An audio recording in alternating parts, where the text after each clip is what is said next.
BC ఉద్యమాన్ని బలోపేతం చేసేందుకే రాజ్యసభ సభ్యత్వానికి రాజీనామా చేశానన్నారు బీసీ సంక్షేమ సంఘం జాతీయ అధ్యక్షుడు. రాజకీయాలకు అతీతంగా ఉద్యమం చేస్తానని చెప్పారు.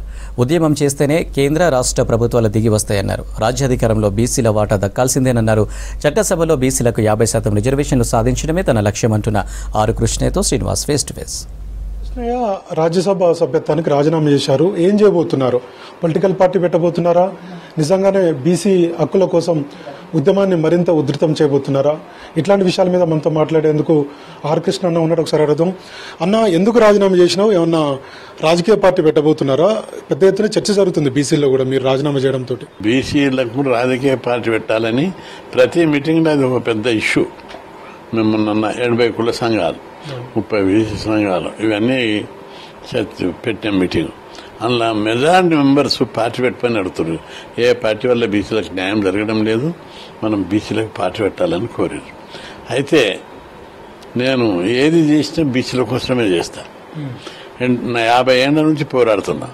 బీసీలు చదువుకోవాలని హాస్టల్ పెట్టాలి, గురుకుల పాఠశాలలు పెట్టాలి, రెసిడెన్షియల్ పాఠశాలలు పెట్టి వాళ్ళు ప్రతి ఒక్కరు చదువుకోవాలి, క్వాలిటీ ఎడ్యుకేషన్, స్కాలర్షిప్ ప్రతి ఒక్కరికి ఇవ్వాలి, ఫీజు రియంబర్స్మెంట్ అందరికి ఇవ్వాలి. ఇట్లా ప్రతి దాని మీద పెద్ద ఎత్తున పోరాడి దేశంలో ఎక్కడ లేని విధంగా మన రాష్ట్రంలో స్కీమ్లన్నీ పెట్టించాం. దీంతో బీసీలలో చదువుకునే వారి సంఖ్య విపరీతంగా పెరిగింది. ఈరోజు దేశంలోని ఏ రాష్ట్రంలో లేని విధంగా ఈ రాష్ట్రంలో బీసీలు చదువుకుంటున్నారు. ఇది కేవలం మా పోరాటం. ఈరోజు రాష్ట్రం లోపల, తెలంగాణ లోపల, ఆంధ్రప్రదేశ్లో ఉమ్మడి రాష్ట్రం ఉన్నప్పుడు 6,000 హాస్టళ్లు ఎస్సీ ఎస్టీ బీసీ హాస్టల్ పెట్టించాం. 6 లక్షల మంది చదువుకుంటున్నారు. 2 తెలుగు రాష్ట్రాల్లో కలిసి 1500 గురుకుల పాఠశాలలు ఉన్నాయి. దాదాపు 8 లక్షల మంది 5వ తరగతి నుంచి డిగ్రీ వరకు చదువుకుంటున్నారు. ఇవన్నీ పోరాట ఫలితంగా ఇవన్నీ సాధించాం. అనేక పోరాటాలు చేసి స్థానిక సంస్థల రిజర్వేషన్లు పెట్టించాం. ఇట్లా అంచెలుగా బీసీ ఉద్యమం బలోపేతం చేశాం. ఈరోజు స్థానిక సంస్థల్లో రిజర్వేషన్లు పెంచాలని 3 నెలల నుంచి ఉద్యమాలు చేస్తున్నాం. ఇంకా ప్రభుత్వాలు దిగి రావడం లేదు. ఇంక ఈ పోరాటం ద్వారా గ్రామ స్థాయి వరకు బీసీ ఉద్యమం విస్తరించింది. బీసీలకు అన్యాయం జరుగుతుంది అని ఈ ఉద్యమం విస్తరించిన ఈ తరుణం లోపల ప్రతి ఇంట బీసీ నినాదం మారుమ్రోగుతుంది. ఇంత ఉద్యమం నేను 50 ఏళ్లలో చూడలే. అంత మంచి ఉద్యమం వచ్చింది. దీన్ని ఇంకా ఉధృతం చేయాలి. బీసీలకు రాజ్యాధికారంలో వాటా తీసుకురాలి.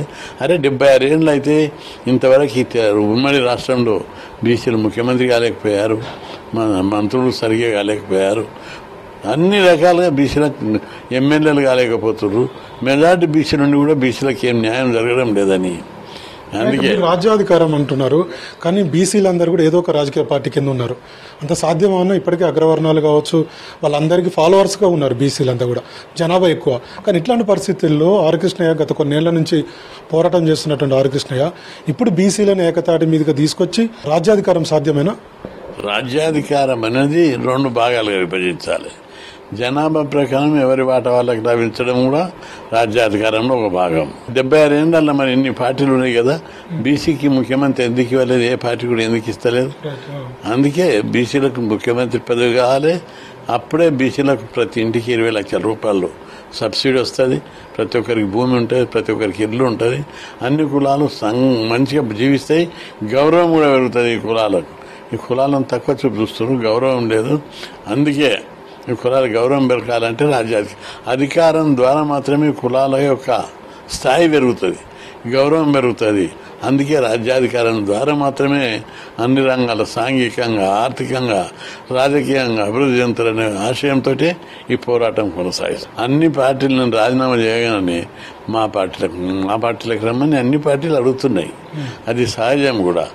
బీసీలకు ఈయన ఒక బ్రాండ్ అంబాసిడరు. ఈయన నమ్ముతారు బీసీలు. మా పార్టీ బీజేపీ పెద్దలు మీకు టచ్ లోకి వచ్చారా? ఫోన్ చేశారా? పార్టీలలో ఆ పార్టీ ఈ పార్టీ అయినా అన్ని పార్టీలలో మాట్లాడుతున్నారు. మా పార్టీకి రావాలి, మా పార్టీకి రావాలి. దాని మీద ఇంకా నిర్ణయం తీసుకునేది. నేను బీసీ ఉద్యమాన్ని బలోపేతం చేయాలని ఆలోచిస్తున్నా. చట్టసభలో రిజర్వేషన్, ఇప్పుడు స్థానిక సంస్థలు, తర్వాత చట్టసభల్లో రిజర్వేషన్ పెంచాలని మన పోరాటం అని చెప్తున్నాం. రైట్, ఇప్పటికే కాంగ్రెస్ పార్టీ చెప్పింది 42% రిజర్వేషన్ల కోసం కులగణన కూడా చేయాల్సినటువంటి అవసరం ఉందని. సో ఏమడుగుతారు ప్రభుత్వాన్ని, రాష్ట్ర ప్రభుత్వాన్ని? కాంగ్రెస్ పార్టీ కులగణన చేస్తామన్నారు, చేస్తారు. అదేవిధంగా 42% పెంచుతామన్నారు, పెంచుతారు. కానీ అది కోర్టుకు పోతే కొట్టేస్తారు. అట్లా కావద్దని నా ఒక డిమాండ్. బీసీ కులాలకు అది ఇంప్లిమెంట్ కావాలి.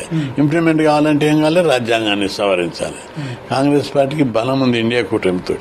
ఏ పోరాటమైనా ఒక రాష్ట్రంలో బలంగా జరిగితే తెలంగాణ రాష్ట్రమే అది జాతీయ ఇష్యూని ఇక్కడ పోరాడితే తెలంగాణ కోసం కేంద్ర ప్రభుత్వం దిగొచ్చిపెట్టింది. ఇక్కడ కూడా చట్టసభలది రాజకీయ రిజర్వేషన్ల మీద పెద్ద ఎత్తున తెలంగాణ పోరాటం జరిగితే కేంద్రం మీద ఎఫెక్ట్ అవుతుంది. పార్లమెంట్లో బీసీ బిల్లు పెడతారు. బీజేపీ తోటి కానీ, కాంగ్రెస్ తోటి కానీ, టీఆర్ఎస్ తోటి కానీ ఏ పార్టీ కలిసి వస్తే ఆ పార్టీతోటి కలిసి పోరాడు. ఇది కామన్ డిమాండ్. అన్ని పార్టీలలో బీసీలు ఉన్నారు, ఇక్కడ కూడా అట్టే కామన్గా అందరినీ కలుపుకునే పోరాటం. దీని వెనుక రాజకీయ మోటం లేదు, బీసీల మోటో ఉన్నది. బీసీలందరూ మాకు పార్టీ కావాలి, ఈ పార్టీలు అన్యాయం చేస్తున్నాయని. మా Congress party BC issue take up చేసింది. రిజర్వేషన్లు ఇస్తాం, జనాభా లెక్కలు ఇస్తాం. రాహుల్ గాంధీ గారు బాగా టేకప్ చేసిండు. మీరు తొందరపడి పార్టీ పెట్టొద్దని సలహా ఇచ్చాడు. అంతే. ఇక్కడ ప్రతి ఒక్కడు రాజకీయ కోణంలో చూస్తుడు. రాజ్యసభ కంటే బీసీ నాయకుడిగానే నాకు ఎక్కువ స్థాయి ఉన్నది. రాజ్యసభ ఒక ఆయుధం పార్లమెంట్లో మాట్లాడడానికి. దానివల్ల అదనపు లాభం ఏమి కాదు, కానీ ప్రోటోకాల్ ఉంది. రాజ్యసభకు ఇవ్వడానికి జగన్మోహన్ రెడ్డి గారు గౌరవించారు. ప్రేమతోటి పిలిపించి బీసీల కోసం కొట్లాడు, రోడ్ల మీద కొట్లాడితే పార్లమెంట్లో కొట్లాడని చెప్పి వెన్ను దట్టి ప్రోత్సహించింది.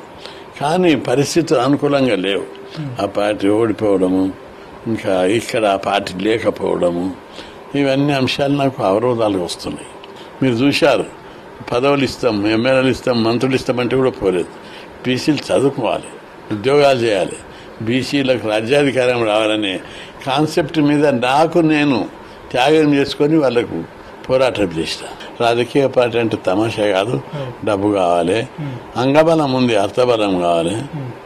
ఇవన్నీ ఓటర్లు ఉన్నారు, ఓటు వేయించుకునే పద్ధతి కూడా కావాలి. ఇట్లా ఇవన్నిటి మీద చర్చ జరుగుతుంది, తొందరగానే అయిపోతుంది. ఒక రాజకీయ పార్టీని పెట్టే ఉద్దేశం ఉన్నట్టుగా ఆర్ కృష్ణయ్య చెప్తున్నారు. మిగతా రాజకీయ పార్టీల నుంచి కూడా బీసీలందరినీ కూడా ఏకతాటి మీదకి తీసుకొచ్చి ఖచ్చితంగా బీసీల రాజ్యాధికార కోసం పోరాడతామన్నటువంటి ధీమాతో ఉన్నారు. కెమెరామెన్ సంజయ్తో శ్రీనివాస్, V6 న్యూస్, హైదరాబాద్.